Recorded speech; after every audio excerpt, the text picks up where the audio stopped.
중세 시대 성탄절의 그 당시의 역사를 보면 성탄절 홀리데이가 그냥 하루 만에 딱 끝나는 것이 아니라 그때는 12월 25일부터 언제까지 이어졌냐면 1월 5일까지 이어졌어요. 12일이에요. 세어보면 12일 동안 크리스마스 이 성탄절의 그 기쁨의 축제를 이렇게 매일같이 했던 거예요. 잔치입니다. 잔치. 요즘에도 보니까 우리 교회 우리 청년들도 그렇고 몇몇 일부 사람들이 이렇게 335 모여서 같이 이렇게 차도 마시고 밥도 먹고 하는 그런 나는 이야기가 이렇게 들려옵니다. 잠깐 차 마시러 갔다가 밤 10시까지 있었다는 그런 이야기도 제가 얼핏 들었고 좋은 것 같아요. 우리도 몇 년 전에 그렇게 사람들끼리 모여서 엑시터에 있는 사람들끼리 게임도 하고 식사도 하고 그렇게 모이는 시간들이 많았었는데 요즘 조금 그런 모습이 조금 사라지는 것 같아서 아쉬움이 있지만 그래도 이런 이야기들이 들려오니까 한편으로는 감사한 마음도 듭니다. 오늘은 성탄절에 대해서 우리가 지나긴 했지만 중세시대로 한번 잠깐 돌아가서 1월 5일까지 그 축제 기간을 갖는다는 마음으로 이 성탄절에 대해서 그 의미에 대해서 특별히 오늘 이 설교 제목과 같이 성탄절 예수님은 무엇을 원하세요? 라는 제목으로 한번 성탄절의 의미에 대해서 다시 한번 되짚어 보려고 합니다. 자, 먼저 크리스마스라는 단어에 대해서 우리가 조금 더 오늘 한번 이렇게 깊이 묵상해 봤으면 좋겠어요. 자, 크리스마스라는 그게 무슨 의미인가? 자, 크리스마스. 이거는 합성어예요, 사실. 무엇과 무엇의 합성어일까요? 자, 그럼 개수를 해보세요. 앞에 이 크라이스트죠? 여기까지 딱 잘라서 보면요. 크라이스트와 이 마스가 붙은 겁니다. 다음을 넘겨보세요. 원래는 이런 말이었어요. 크라이스트, 이 아포스트로피 S가 이제 붙으면서 마스가 되었습니다. 이 마스라는 것은 영어입니다. 현대에서도 쓰이는 영어, 예배라는 의미입니다. 미사라는 말 들어보셨죠? 미사? 천주교 용어이죠. 우리 개신교에서는 예배라고 하는데 천주교에서는 미사라고 표현합니다. 모든 예배를 다 미사라고 하는 것은 아니고 우리가 빵과 포도주를 나누는 그 성찬이 있는 예배를 미사라고 합니다. 그죠? 구슬자매 잘 안 보이시죠? 네, 고집사님이 가방과 이거를 바꿔 앉아주시면 어떠실까? 계속 가리시는 것 같아가지고, 네, 감사합니다. 그래서 예수 그리스도의 예배라고도 표현할 수가 있어요. 아니면 예수 그리스도를 기리는 예배라고 표현을 할 수가 있습니다. 그런데 이제 마스는 영어고 미사는 라틴어인데요. 요 미사라는 라틴어가 온 그 뿌리를 한번 찾아가 볼게요. 그 다음을 넘겨볼게요. 라틴어 미테레에서 온 것인데 여기는 해산과 파견이라는 비슷한 말이죠. 뭐 해산에서 결국은 이제 다른 곳으로 파견한다라는 그런 의미가 있습니다. 그 다음을 보세요. 여기서 미사가 탄생한 건데 미사는 아까 말씀드린 대로 성찬이 포함된 예배를 말한다고 했죠. 그래서 지금 천주교 그 미사에서도 그 마지막은 성도들을 파송하는 것으로 예배가 맞춰진다고 해요. 예배가 다 이제 끝날 때 마지막으로는 성도들을 이제 각각의 있던 곳으로 보내면서 그리스도인으로서 세상에서 나가서 그리스도인으로 살아가라는 그런 파송인 거예요. 다음 보겠습니다. 자, 미사의 마지막은 파송으로 끝나고 또 다음 볼게요. 이 어떤 의미가 있을까요? 세상 속 그리스도인으로 사는 것이 예배의 이제 연장이라는 의미로 우리가 그렇게 해석을 해볼 수가 있겠죠. 이 썬데이 이 공간에서 드리는 예배에서 끝나는 것이 아니라 파송되는 겁니다. 그래서 내 가정에서, 내 직장, 또 친구들과의 관계 속에서 예배자로서 살아가는 것, 그것이 이제 그리스도인으로서의 예배자로서 이렇게 컨티뉴 되는 그런 것이겠죠. 그래서 크리스마스 안에는 예수 그리스도를 기리는 예배인데, 우리가 그냥 연장해서 이렇게 생각을 해보자면 결국은 세상으로 파송되는 것까지가 우리 그리스도인의 예배가 아닌가, 이런 생각을 해볼 수 있습니다. 그리고 이 미테레에서 파생한 또 하나의 단어가 있어요. 한번 추측을 해볼 수 있을까요? 미 같은, 미로 시작하는 단어가 있습니다. 맞아요. 미션 그런 것 같은데, 미션은 영어이고 그 라틴어 단어로는 뭘까요?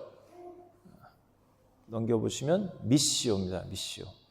그 미시오 데이라는 그런 이렇게 용어를 들어보신 적 있죠? 하나님의 선교. 미시오는 이제 미션이고 보냄, 우리가 흔히 아는 것처럼 파견, 임무라는 뜻이 있어요. 우리는 흔히 이제 선교라고도 그렇게 볼 수도 있죠. 어떤 곳으로 보내고 파견시켜서 이제 선교하는 것을 미션이라고 우리가 흔하게 생각을 하는데, 이 미시오 안에는 또 어떤 의미가 있을지 한번 다음 넘겨볼까요? 자, 미션, 그러니까 보내다라는 것을 우리가 추측을 해볼 때, 크라이스트 미시오라고 볼 때는 예수님을 보내심이라고 해석할 수가 있겠죠. 그래서 크리스마스 안에는 예수님을 기리는 예배도 있지만 크라이스트를 보내신 사건도 우리가 같이 볼 수가 있어요. 그리고 그것은 결국 예수님을 보낸 것이 하나님의 미션이다라고까지 연장해서 생각해 볼 수가 있습니다. 하나님 자신의 이 세상을 구원하기 위한 미션으로 예수 그리스도를 보내신 겁니다. 그래서 빈자리 앉아주세요.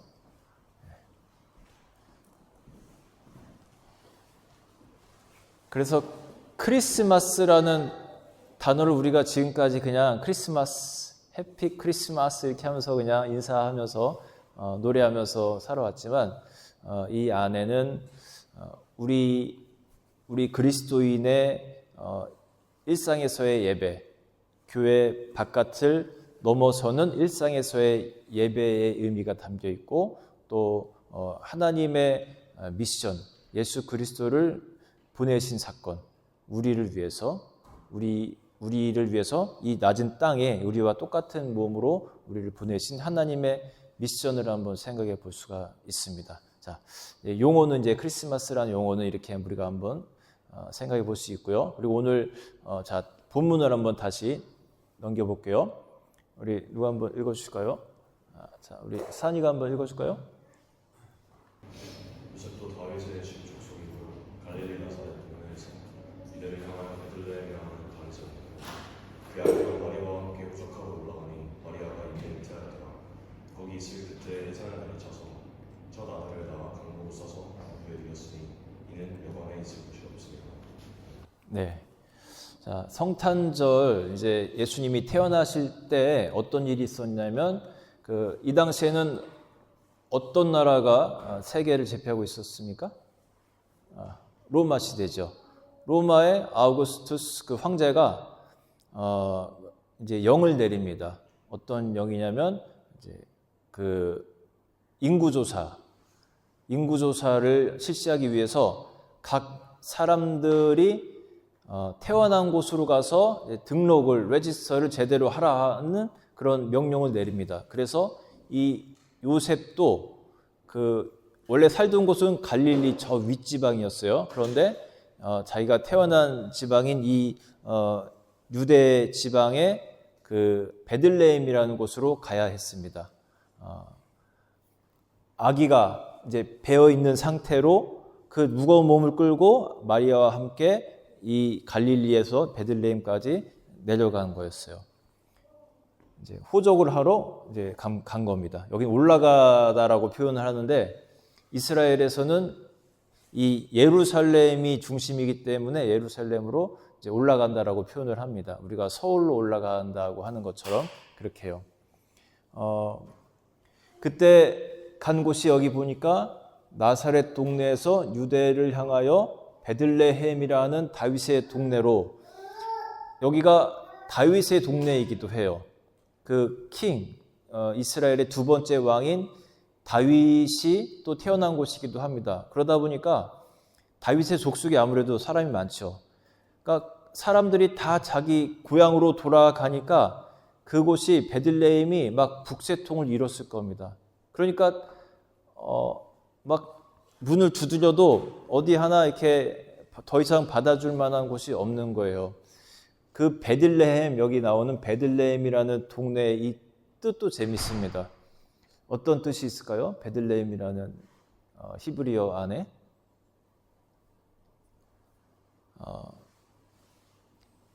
요 레헴이 빵이라는 뜻을 갖고 있어요. 빵. 그리고 벳 안에는 집이라는 의미가 있습니다. 그래서 빵의 집이라는 의미예요. 베들레헴은 빵의 집. 그런데 어떻게 보면 또 생명의 그 빵으로 오신 예수님을 생각한다면 예수님의 그 출생지가 참 그 의미가 어울린다라는 생각도 들죠. 베들레헴에 도착을 했는데 여기 어떤 일이 일어났냐면 해산할 날이 차서 갔는데 그래서 거기서 첫 아들을 낳게 됩니다. 정말 만삭의 상태에서 베들레헴에 도착하고 거기서 아기가 이제 막 태어나는 과정인데, 여기 보면 여관에 있을 곳이 없었음이로라라고 해요. 금방 말씀드린 대로 사람이 너무 많이 오다 보니까 여기서 이제 어떻게 보면 여관이라고 표현은 했지만 게스트룸으로 우리가 해석할 수도 있어요.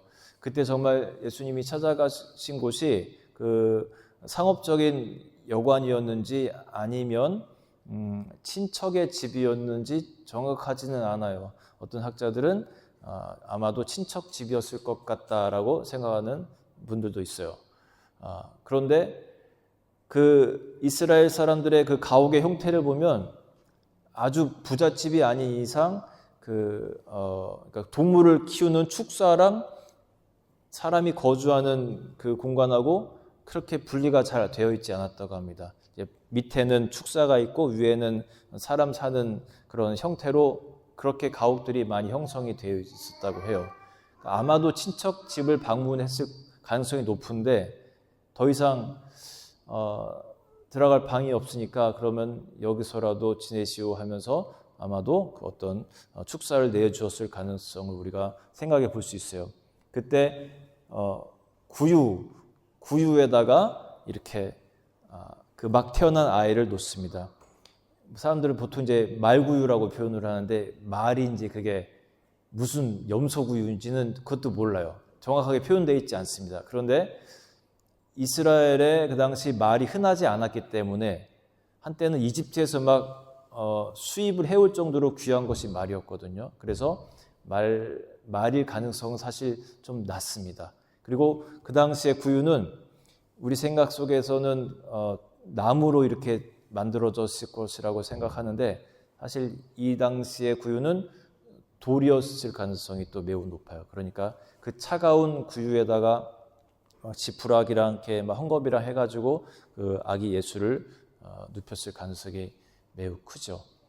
자, 그 다음을 넘겨볼게요. 이제 이런 상태에서 바깥에서는 어떤 무리가 이 소식을 접하고 예수님께 찾아오는 광경이 나옵니다. 우리 재현이가 읽어줄까요?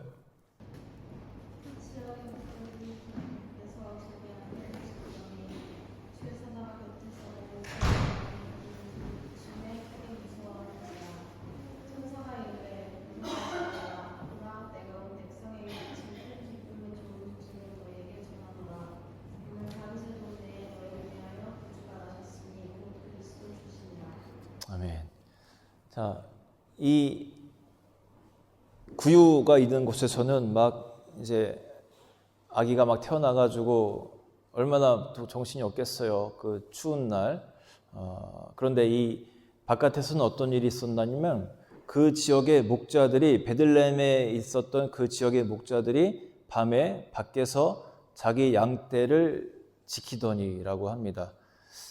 요 문장으로 볼 때 12월 달이었을 가능성이 사실 조금 많이 적습니다.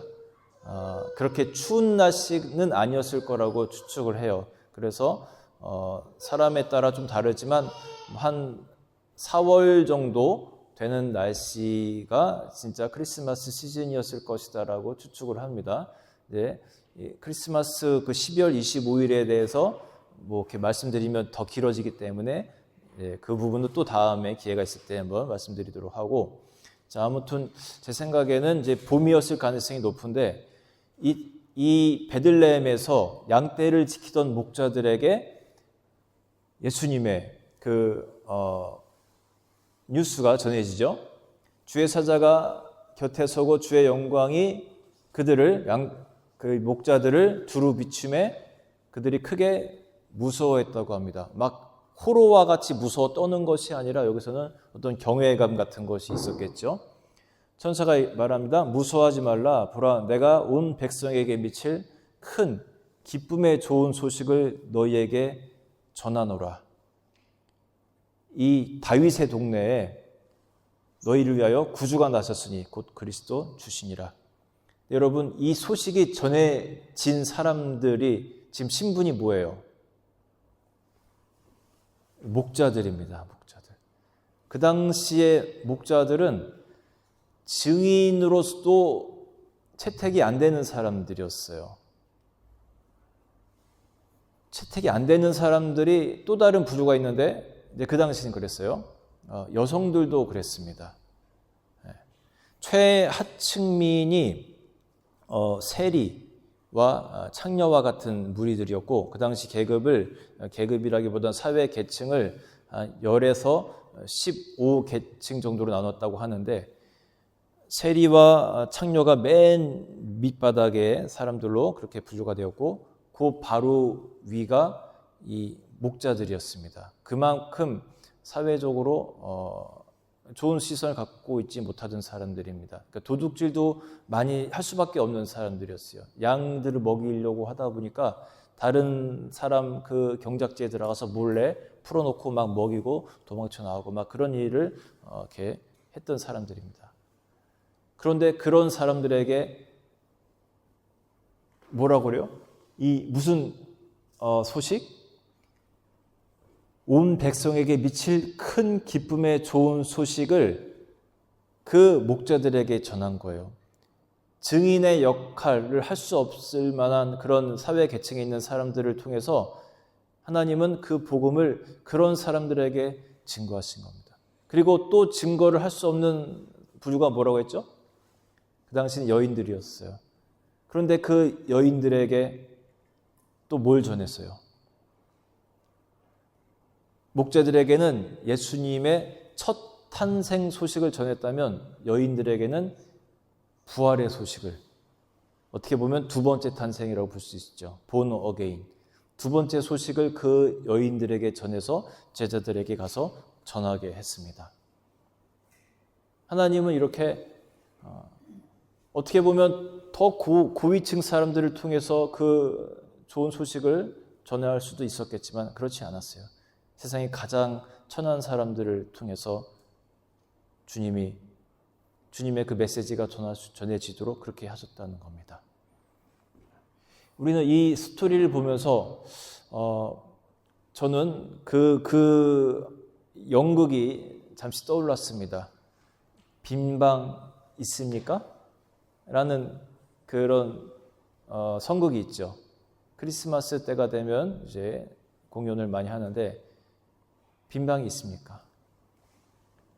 참 인류를 위해서 하나님의 나라에서 이 멀리 인류까지 찾아온 그분에게 빈방 하나 없어서 구유를 이렇게 줄 수밖에 없었던 우리 인류를 생각해 봅니다. 그런데 우리는 멀리 갈 것 없이 내 마음은 어떤지 한번 생각해 봐야 돼요. 이 성탄의 시즌에 내 마음에는 빈방이 있는지, 예수님이 정말 찾아오셔서 편안하게 거하실 수 있는 그런 공간을 나는 내 마음속에는 만들고 있는지, 저희가 손님을 이렇게 초대해서 저희 집에 이렇게 모실 때가 종종 있습니다. 최근에는 우리 산이 형제도 왔었고, 또 주민 형제도 왔었어요. 주민 형제가 안 보이네, 그러고 보니까. 지금 AV 팀 갔나요? 저희 나름대로 최선을 다해서 편안하게 이렇게 잠자리를 제공을 하려고 했습니다. 마침 침대 하나가 남아서 한 명은 침대에 재우고 한 명은 또 매트를 깔아서 이렇게 잠자리를 마련해 줬어요. 괜찮았죠, 산 형제?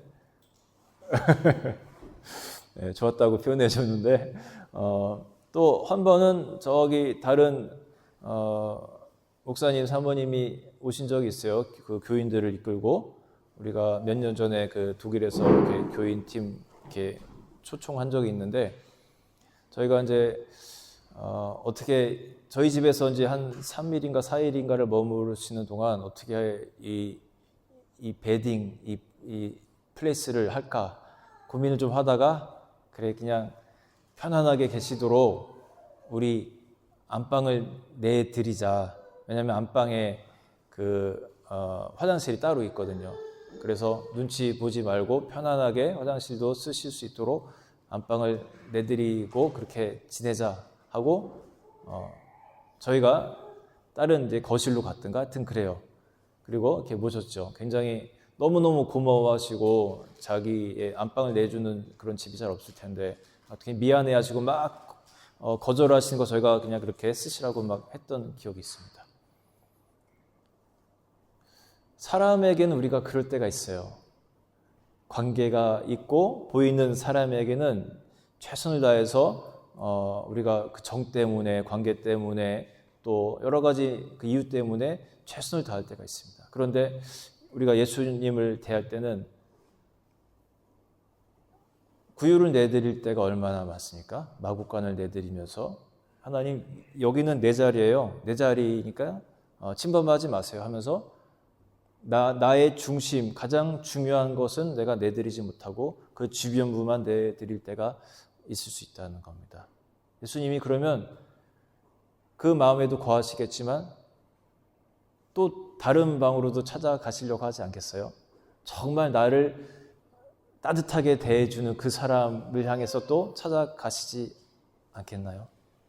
정말 성령이 충만한 인생을 우리가 살려고 한다면 그 훈련부터 하면 좋을 것 같아요. 하나님, 내 안에 임하십시오. 내가 내 삶의 중심을, 가장 따뜻한 아름목을 당신께 내드리겠습니다. 내 인생의 주인으로, 그냥 게스트가 아닌 주인으로 임해 주십시오. 그러면 그게 성령 충만한 인생인 거예요. 그게 예배자로서의 삶을 계속해서 살아나가는 거예요. 이제 누가복음의 스토리는 이렇습니다. 그런데 성경의 다른 곳에서는 이 목자가 아닌 또 다른 사람들이 등장을 하죠. 누구예요? 어떤 무리죠? 잘 기억이 안 나세요? 자, 우리 다음 슬라이드를 볼까요? 마태복음에서는 조금 다른 스토리가 나와요. 우리 동현이 형제 보입니까? 박사들이 왕의 말을 듣고 갈새 근방에서 너희 모두 앞에 구하여 가다가 낙이 있는 곳 위에 머물러 서 있는지만 그들이 그를 보고 매우 크게 기뻐하고 좋아하다가 집에 들어가 아기와 그의 어머니 마리아가 잠에 함께 있는 것을 보고 그가 함께 경배하고 모배하고 여러 성령 인원과 일약을 예물로 드리니라. 네. 성탄절 그 선거에도 막 등장 잘하는 사람들 있잖아요. 누굽니까? 동방 박사들이 또 등장을 합니다. 아까는 분명히 누구라고 했죠? 아까는 분명히 목자들이라고 했는데 여기 마태복음에서는 또 동방박사로 나와요. 그러면 뭐가 맞는지 한번 또 생각해 보겠습니다. 여기서는 일단 동방박사라고 표현을 해요. 우리 한국 사람들의 그 성경책에는. 이 그 박사는 사실 아니에요. 우리나라 사람들은 박사를 좋아해가지고 그냥 뭐만 했다면 그냥 박사라고 하는데 사실은 이제 박사는 아닙니다. 그 당시에는 이제 점성술과 그 천문학이 그 경계가 좀 이렇게 모호했던 시절인데, 하늘을 연구하고 별자리를 연구하고 하여튼 그런 사람들이에요. 그런 사람들이 동방에서 와서 이제 동방박사라고 합니다. 서방박사라고 안 한 게 그래도 좋죠, 우리한테. 동방에서 온 사람들. 우리 나름 자부심을 좀 가져도 됩니다. 동방 예의지고 한국에 사는 우리들. 이 또 기쁨의 소식이 이 동방에 있는 자들에게 또 전해졌던 거예요. 자, 다음 우리 저기를 한번 볼까요? 지도를 보면서 한번 볼게요. 동방에서 온 사람들은 여기 정도라고 우리가 생각을 해요. 여기에 동방박사 교회도 있어요. 여기가 현재로 이란 지역입니다. 이란, 여기 이라크 써 있죠. 바그다드, 이라크, 시리아. 그래서 여기에서 이렇게 시리아 쪽을 거쳐서 여기 보면은 여기가 이스라엘 지역입니다. 이렇게 걸어서 온 거예요. 그런데 이 거리가 그냥 하루아침에 요즘처럼 차를 타고 올 수 있는 거리가 아니에요. 다시 뒤로 올라가 볼까요? 아까 봤던 박사들이 왕의 말을 듣고 갈새 동방에서 보던 그 별이 문득 앞서 인도하여 가다가 악이 있는 곳 위에 머물러 서 있는지라. 동방에서 보던 그 별, 그러니까 이거는 4개월 전부터 나타났던 별이에요.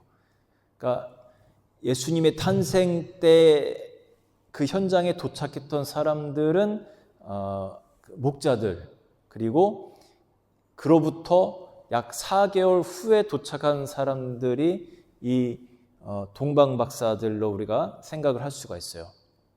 그 이란에서부터 별을 보고 찾아왔다는 겁니다. 그런데 정말 그때 그런 별이 동방에서부터 이렇게 정말 이스라엘 쪽으로 갔나 하는 우리가 의구심을 가질 수 있잖아요. 그래서 현대 그 정말 천문학을 하는 사람들이 고도로 발달된 컴퓨터를 가지고 정말 그 약 2000년 전에 그런 일이 있었나 하면서 이거를 막 돌려봤다고 합니다. 그랬더니 아주 흥미롭게도 그 무렵에 흔치 않은 우주쇼가 벌어졌다고 해요. 어떤 일이 있었냐면, 자, 다음 사진을 볼게요. 여기가, 잠깐만, 그 전에, 여기가 그 이란에 있는 동방박사 기념교회입니다. 여기서부터 이제 출발을 했다고 하는 거죠.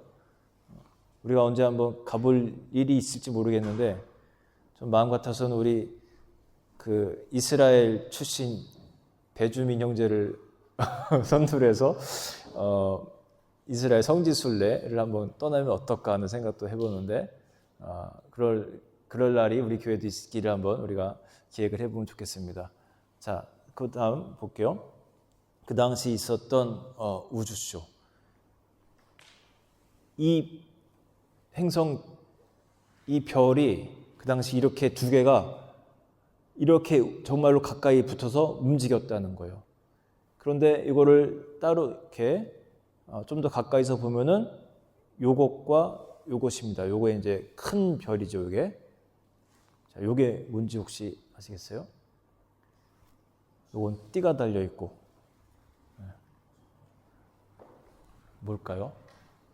자, 그 다음을 한번 넘겨볼까요? 목성과 토성입니다. 이 목성과 토성이 이렇게 붙는 거는 한 400년에 한 번 정도 일어나는 일이라고 합니다. 요 목성은 무슨 뭐를 상징하죠? 그 신들의 왕 제우스를 상징하는 그 별이고, 이 토성은 이스라엘 그 팔레스틴을 상징을 한다고 합니다. 그러니까 이 두 개가 나란히 이렇게 움직이는 것이 BC 한 7세기 정도에 발견이 됐다고 해요. 그러니까 사실 우리가 그 예수님의 탄생을 기점으로 BC와 AD가 나눠지는데, 여러 가지 이제 그 자료들을 종합해서 볼 때 제로 때가 아니라 사실은 BC 한 7세기 정도가 사실은 예수님의 탄생기라고 우리는 그렇게 역사적으로 볼 수가 있어요. 그리고 헤롯 왕 시대에 있었잖아요. 실제로는 헤롯도 헤롯이 그 영을 내린 것도 그 아기들을 이제 막 잡아 죽이라고 하잖아요. 근데 헤롯이 사망한 것도 사실은 BC 전입니다. 그래서 실제 예수님의 탄생기는 이 제로가 아니라 한 BC 7세기 정도로 우리가 추정을 해요. 아무튼 그때 이러한 정말 흔치 않는 우주소가 당시에 있었고, 동방 박사들이 아마도 이 별을 따라서 예루살렘까지 왔을 것이라고 우리가 추정을 합니다.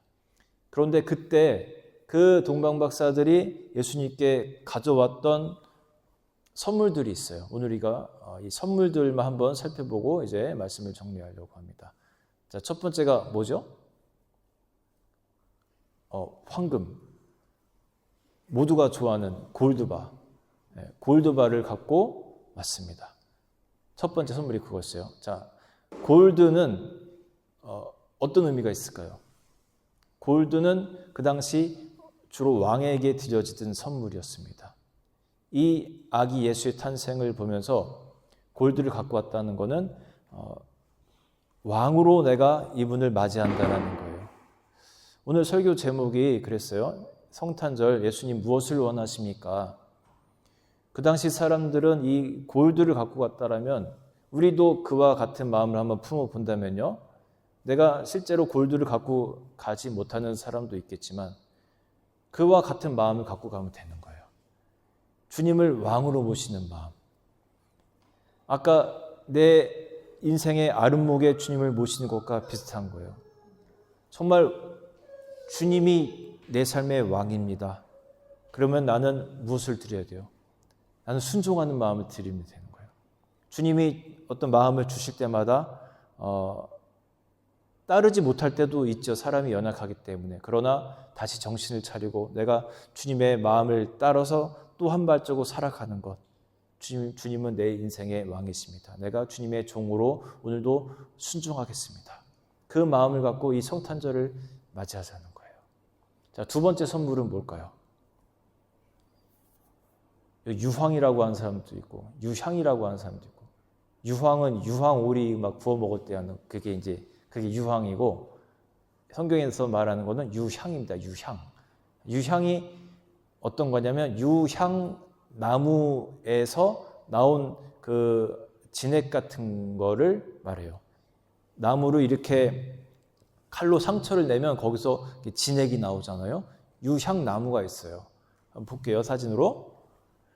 자, 유향이에요. 이렇게 칼로 흠집을 내고 그럼 조금 있으면 이 진액이 뚝뚝 떨어집니다. 그러면 그 진액을 이렇게 말려가지고 알갱이를 만드는 것 같아요. 저도 실제로 본 적은 없고 사진만 찾아봤는데 또 다른 사진 한번 보겠습니다.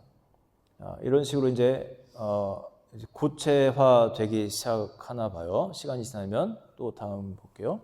그러면 이렇게 약간 한번 먹어보고 싶은, 소금 덩어리 같기도 하고, 그죠? 그런 식으로 이렇게 변한다고 합니다. 이게 유향이에요. 향도 좋고 향품 같은 거죠. 자, 이 유향이 갖는 의미는 뭘까요? 성경에서 말해주진 않는데 힌트가 찬송가에 있어요. 찬송가에 제가 한번 보겠습니다. 116장에 이러한 그 가사가 있어요. 거룩하신 구주께 나는 유향 드리네. 거룩하신 구주께, 이분의 그 거룩함을 담은 거예요. 그리고 신성을 담은 거예요. 하나님의 아들임을 인정을 하고 그 향품을 갖고 간 겁니다. 거룩하신 구주께, 구세주, 하나님의 아들임을 이 안에 담는 거예요. 우리들의 마음에도 그 마음이 있어야 된다는 거예요. 예수 그리스도, 성탄절에 맞이하는 예수 그리스도 그 안에는 정말 하나님의 아들, 내 인생을 정말로 세이브하기 위해서 찾아오신 그 하나님의 아들로 인정하고 받아들이는 마음, 그 마음으로 우리가 주님을 바라봐야 된다는 거예요. 모든 문제의 해결자, 구원자 되시는 그 절대적인 하나님을 정말 신뢰하며 내가 내 모든 삶을 드릴 수 있는 그런 마음의 상태를 예수님이 원하신다는 거예요. 신뢰하라는 겁니다. 해결자 되신 그 주님을. 그리고 마지막 세 번째는 뭘까요? 어떤 약으로 끝납니다. 네, 몰약이라는 겁니다. 몰약. 자, 여기에서는요, 주의 죽을 몸 위해 나는 몰약 드리네. 이렇게 또 가사가 나와요. 여기 다 나와 있어요. 주의 죽을 몸을 위해서 몰약을 드렸다고 하는데, 벌써 넘겼어요? 그리고 뒤에 또 뭐 하나 있었지. 위에도 뭐 하나 있었죠. 자, 이런 약간 가시나무처럼 생긴 것이 이 몰약나무라고 합니다. 마찬가지로 똑같은 방법으로 이렇게 상처를 내 가지고 진액을 뽑고 그러면 아까와 같이 이렇게 또 밑에 볼게요. 네. 이런 덩어리들이 생기고 이런 게 이제 몰약이라고 하고, 여기는 그 몰약을 갖고 만든 이제 몰약유가 되겠죠. 그리고 이 옛날에 제사장이라든지 왕에게 그 기름을 이렇게 부었잖아요. 그 기름을 부을 때 올리브유와 또 몰약유, 또 그 외 여러 가지 유를 섞어서 만든 것이 그런 제사장과 왕에게 붓던 그런 기름이었습니다. 거기에도 쓰여지는 거예요. 이게 아까 어떤 의미를 갖고 있다고 했어요? 찬송가에서 주님의 죽으심을 예비하는 겁니다. 우리를 위해서 이 땅에 오셔서 언젠가 돌아가실 그 주님을 예비하는 것이 이 안에 담겨 있는 거예요. 이것도 향품과 같은 것인데 실제로 그 시체에 이렇게 함께 넣는다고 해요. 그 썩은 냄새를 제거해 주기 때문에. 예수님의 죽음을 의미합니다. 예수님의 죽음이란 것은 결국 나의 죽음이기도 해요. 예수님이 십자가에서 죽으셨다는 것은 그 안에는 주님만 죽으세요, 나는 살겠습니다, 이게 아니잖아요. 주님이 죽으신다는 것은 나도 그 십자가에서 함께 죽는다는 것을 의미합니다. 이게 크리스찬이에요. 크리스찬은 십자가에서 함께 죽는 사람들을 말합니다. 주님께 속한 사람들, 주님과 함께 죽은 사람들. 그래서 이 성탄에 몰약을 하나님께 드린다라는 것은 내가 내 옛 자아로 살아가는 것이 아니라 주님의 죽으심과 함께 나도 함께 죽으며 살겠습니다. 내 육신으로 살아가는 것이 아니라 하나님, 내가 다시 주님을 왕으로 모시고 내가 절대자인 하나님을 내가 기억하면서, 그분을 기억하면서 내가 죽음의 인생, 예배자의 인생 그렇게 살아가겠습니다. 그런 마음이 크리스마스 이 선물에 담겨 있다는 겁니다. 비록 크리스마스는, 오늘날의 크리스마스는 끝났지만 여러분에게 크리스마스의 축제가 계속되기를 바라요. 그리고 예배가 지속되기를 바라요. 파송한다고 그랬잖아요. 그 파송된 것처럼 우리 인생이 오늘의 여기 이 예배당에서 예배로 끝나는 것이 아니라 정말 예수님이 이 땅에 오신 것처럼 우리도 그 의미를 담아서 세상에서 살아가는 파송자, 예수 그리스도의 파송자가 되기를 바랍니다. 제가 함께 찬양하면서 준비한 예물 또 이렇게 드리도록 하겠습니다.